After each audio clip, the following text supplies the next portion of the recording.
Hello everyone, welcome to the Calvin classes.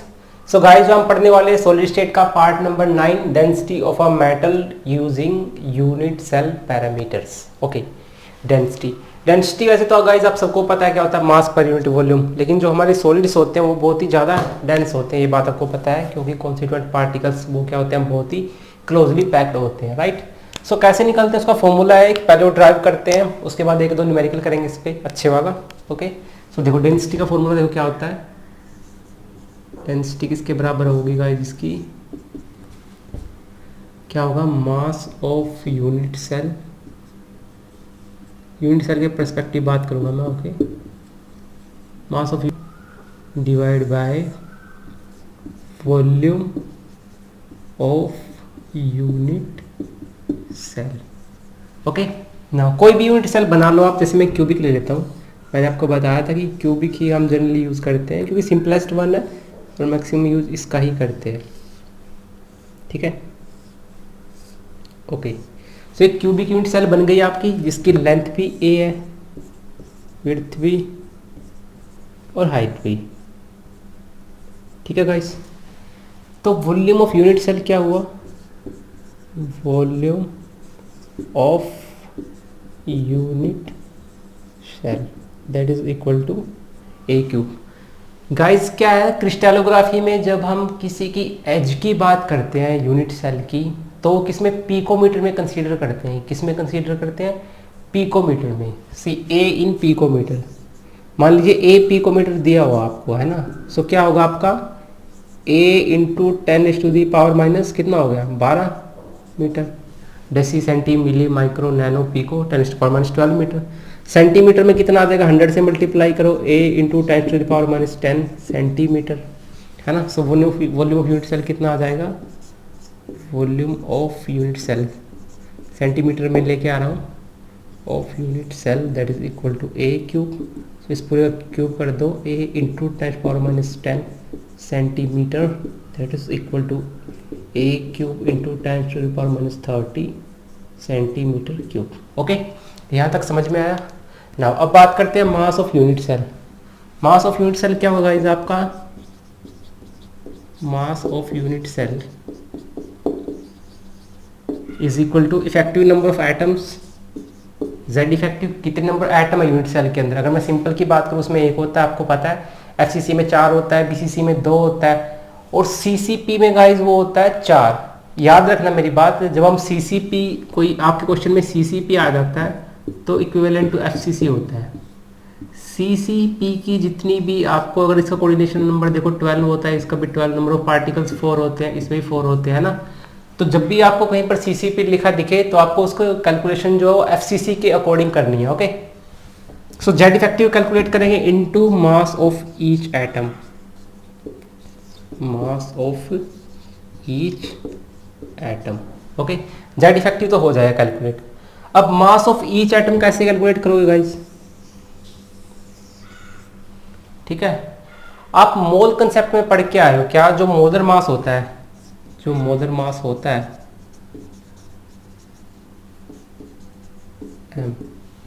वो क्या होता है, वो जो आपका एवोगाड्रो नंबर होता है, उसमें जितने नंबर ऑफ एटम्स होते हैं, और एक एटम के मास को अगर हम उससे मल्टीप्लाई कर दें तब आपके पास मोलर मास आता है। आप मोल कॉन्सेप्ट में पढ़ के आए हो, अगर नहीं पढ़ा है तो मोल कॉन्सेप्ट के ऊपर एक लेक्चर बनाएंगे, तब आप देख लेना कैसे आया वो। जो मोलर मास होता है आपका, वो क्या होता है, Na, Avogadro number of atoms का जो मास होता है, ये मास ऑफ सिंगल एटम है। Okay, so mass of single atom क्या निकल के आएगा यहाँ से, molar mass divide by Na। ये क्या आपका मोलर मास, ये किस में लेना, आपको ग्राम में लेना है। ओके, और Na की वैल्यू कितनी होती है, 6.023 इंटू 10⁻23 एटम्स, आयन या मोलिक्यूल्स जो भी है, ठीक है। ओके, हो गया यहाँ तक। सो डेंसिटी का फॉर्मूला क्या निकल के आएगा गाइस आपका, density is equal to Z effective into mass of one atom that is m divide by Na divide by क्या आ जाएगा, total volume of unit cell, जो कितना है आपका a क्यूब इंटू 10⁻⁻30, है ना, कितना आ गया, ग्राम पर सेंटीमीटर क्यूब। ठीक है, फॉर्मूला समझ में आया कैसे आया, ड्राइव किया है। ये चीज़ आप मोल कॉन्सेप्ट में पढ़ के आते हो, है ना। जो मोलर मास होता है वो n नंबर ऑफ एटम्स का मास होता है। जब आप एक एटम मॉलिक्यूल या आयन के मास को मल्टीप्लाई करते हो एवोगाड्रो नंबर एटम से, तब जाकर के आपका मोलर मास आता है। तो मैंने एक एटम का निकालने के लिए क्या किया, मोलर मास को एवोगाड्रो नंबर से डिवाइड कर दिया, तो आपका आ गया मास of each atom. Okay, so this is clear हो गया ये। तो इसकी ले लो स्क्रीनशॉट, फिर इसका सवाल करते हैं कि तो बहुत अच्छे अच्छे हो गया। चलिए रब कर देते हैं इसको भी।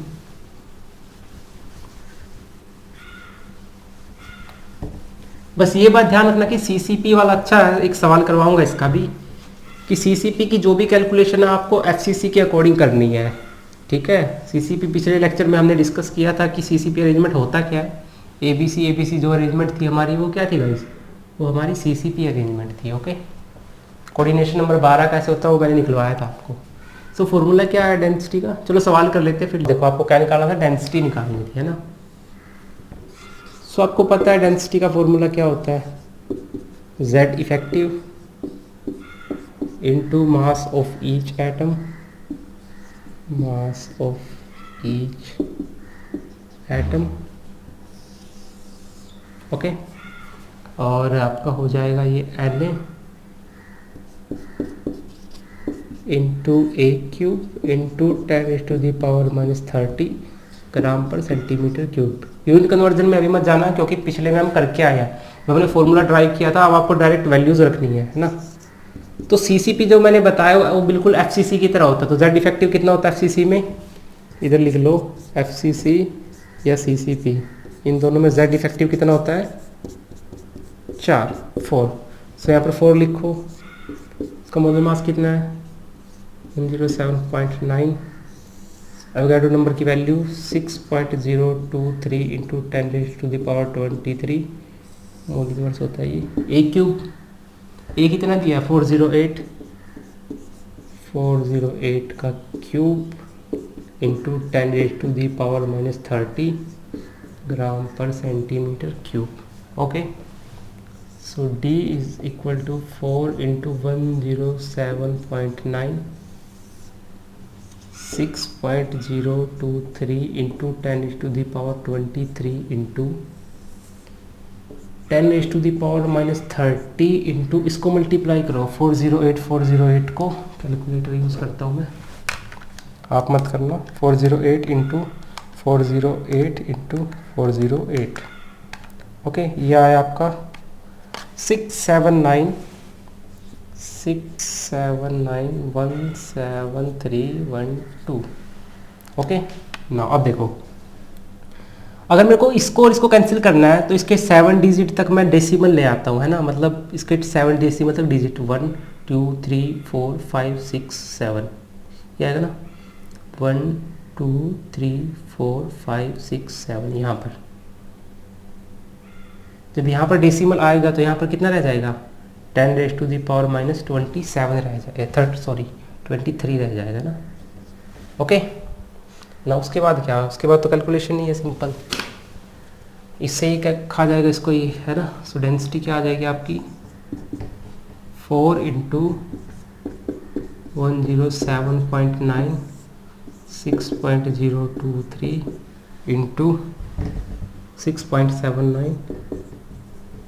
तो डेंसिटी जो आपकी आएगी वह अप्रॉक्सीमेटली 10.5 ग्राम पर सेंटीमीटर क्यूब आएगी। ठीक है, बहुत ही सिंपल था, कुछ भी नहीं करना था। जो गिवन वैल्यूज थी आपको वो फॉर्मूले में रखनी थी और आगे बस कैलकुलेशन थी बहुत हल्की। देखो इस पोर्शन को सॉल्व करने का तरीका यही है, आप इसको सॉल्व करो, ठीक है, उसका क्यूब निकालो, उसके बाद इसको और उसको कैंसिल करने के लिए आप इसका जो कैलकुलेशन आएगी उसको डेसिमल में कन्वर्ट कर लो, है ना। डेसिमल में जैसे कन्वर्ट करोगे तो कट जाएगा, कैंसिल आउट हो जाएगा। ओके, उसके बाद बहुत सिंपल है, हो गया। चलो अब थोड़ा अच्छा सवाल करते हैं, हो गया, कर लो इसको, ले लो स्क्रीनशॉट।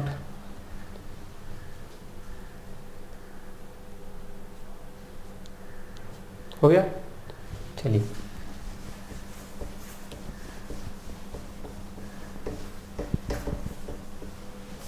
नेक्स्ट सवाल लिखो। An element form BCC structure, an element form BCC structure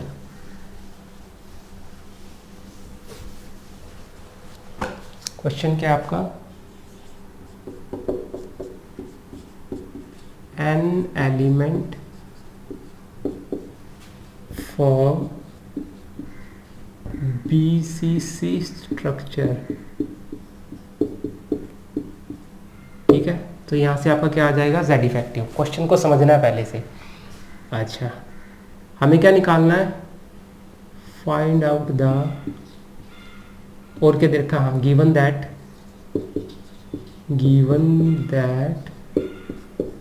the density, इस बार डेंसिटी दिया हुआ है ना, सवाल ऐसे घुमा फिरा के पूछेगा, आपको एक पैरामीटर दे देगा, ये दूसरा निकालने के लिए बोलेगा, ये दूसरे पैरामीटर दे देगा, जो बच गया उसको निकालने के लिए बोलेगा। बहुत ही सिंपल सवाल, आप जब करोगे तो बड़ी आसानी से हो जाएंगे।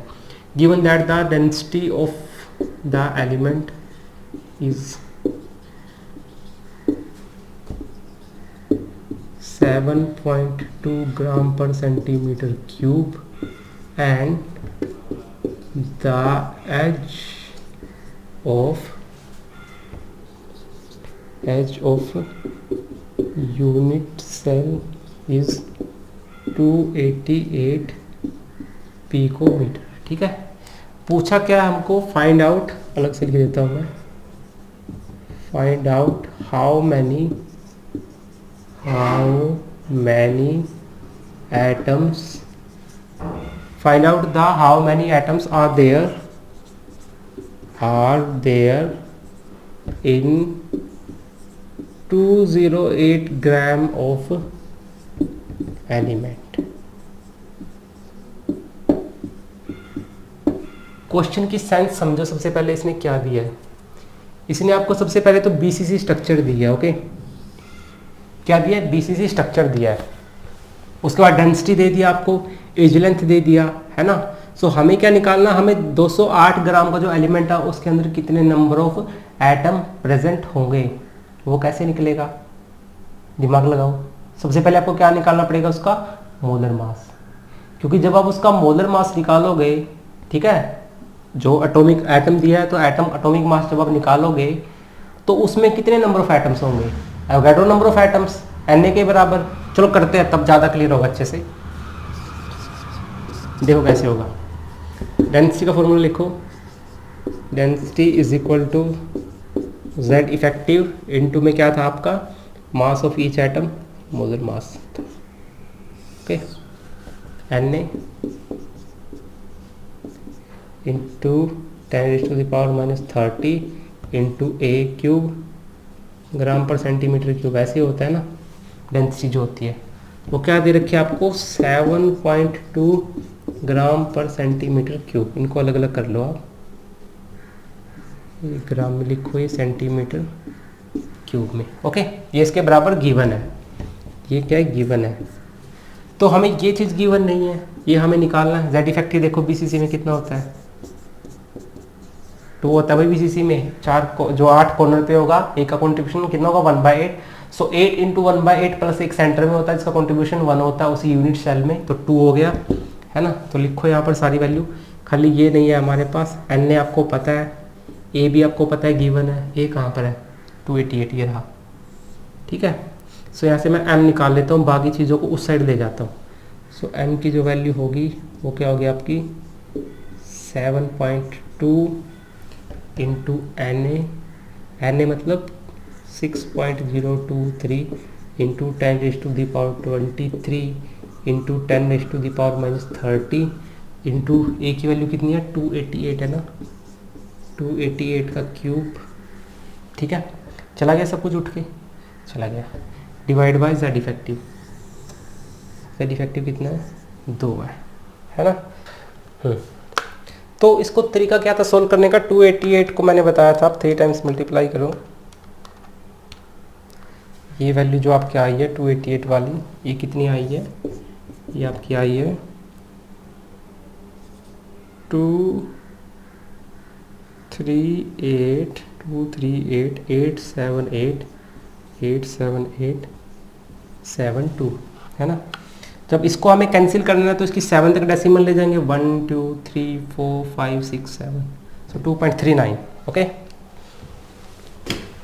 सो यहाँ से m की वैल्यू निकालो आप, 7.2 इंटू 6.023 इंटू ये कैंसिल हो जाएंगे, वहाँ से कितना आएगा 2.39 डिवाइड बाई 2। तो यहाँ से जो मास आ जाएगा आपका मोलर मास वो कितना आएगा गाइस 7.2 इंटू 6.023 इंटू 2.39 डिवाइड 2 51.82 कितना है 51.82। ठीक है, समझ में आया यहाँ तक। z इफेक्टिव आपको दिया हुआ था, m हमको नहीं दिया हुआ था, n ने आपको पता है, ये पता आपको, वो पता है। तो सारी वैल्यू इसको कैलकुलेट करने के लिए हमने क्या किया, वहाँ पर ये सब लिख लिया। तो यहाँ पर z क्या इफेक्टिव, ये सब उसके मल्टीप्लाई में चला गया, और जो 2 था z इफेक्टिव वो कहाँ चला गया, उसके नीचे चला गया। ओके, सो यहाँ से कितना आया आपका गाइस 51.2 ग्राम के आसपास आया है। ओके, यहाँ तक समझ में आया, हो गया। चलो अब इसको थोड़ा सा स्पेस बनाते हैं इधर। अब देखो इसको,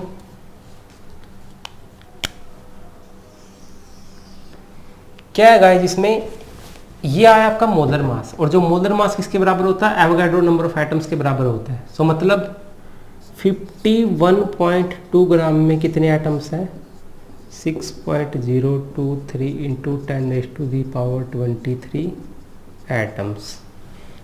1 ग्राम में कितने एटम होंगे 6.023 इंटू 10⁻23 डिवाइड बाई 51.2। हमें कितने में निकालना है 208 में। 208 ग्राम में कितने होंगे 6.023 into 10⁻23 power 23 into 208 divide by 51.4। सो इससे इसको काट दो, अप्रोक्सीमेट 4 के आसपास आ जाएगा। तो कितना हो जाएगा आपका, कितने आंसर कितना आएगा आपका 6 को 4 से करो 24 के आसपास 24 इंटू 10⁻23 एटम्स। बात समझ में आई। तो समझने वाली चीज़ यहाँ पर ये थी कि हमें निकालना क्या है, हमें पहले सबसे पहले जो चीज़ नहीं दी हुई है वो निकालनी। वो जो नहीं दी हुई चीज़ थी वो हमारे पास क्या थी, that was the molar mass. तो हमने सबसे पहले क्या किया, मोलर मास निकाला। मोलर मास जेड इफेक्टिव हमें पता ही कैसे निकलेगा, बीसीसी के अंदर जेड इफेक्टिव कितना होता है आपका 2 होता है बीसीसी के अंदर, वो निकाला हमने। वो निकालने के बाद क्या किया, इस कैलकुलेशन को सोल्व करने का तरीका मैंने आपको बताया है। क्या करना है, जो भी आपको ये दिया होता है उसको आप मल्टीप्लाई करो और जो डेसिमल पॉइंट तक उसकी कैलकुलेशन को ले आओ, ताकि जो 10⁻23 और दूसरे वाले को हम कैंसिल आउट कर सकें। तो फिर हमने कैंसिल किया, यहाँ से जो हमारा मोलर मास है वो निकल गया इतना। ठीक है, और मोल कॉन्सेप्ट में पढ़ते हो आप कि जो मोलर मास होता है वो क्या होता है, उसके Avogadro number of atoms contain करता है। मतलब एक मोल में जितना मास होता है, एक मोल में एटम्स कितने होते हैं 6.023 इंटू 10⁻23 एटम्स, या फिर आयन मॉलिक्यूल्स। यहाँ पर मेटल की बात कर रहा है तो मेटल होंगे, है ना। तो 51.2 में कितने एटम्स है, इतने। 1 ग्राम में कितना होगा, डिवाइड किया, हमें कितना निकालना 208 में, 208 में निकालने वाले से मल्टीप्लाई कर दिया, ये अप्रोक्सीमेट 4 के बराबर आएगा। तो ये 24 इंटू 10⁻23 एटम्स। ओके, सो बहुत ही सिंपल है। आप अपने क्वेश्चन जब सोल्व करोगे तो बहुत ही सिंपल है, ऐसे कुछ है नहीं है टॉपिक में, बस आपको फॉर्मूला फॉलो करना है, उसमें वैल्यूज पुटअप करनी है, आंसर आपके सामने आ जाएगा। ओके, के लिए पढ़ाई करते रहिए, ऑल द बेस्ट।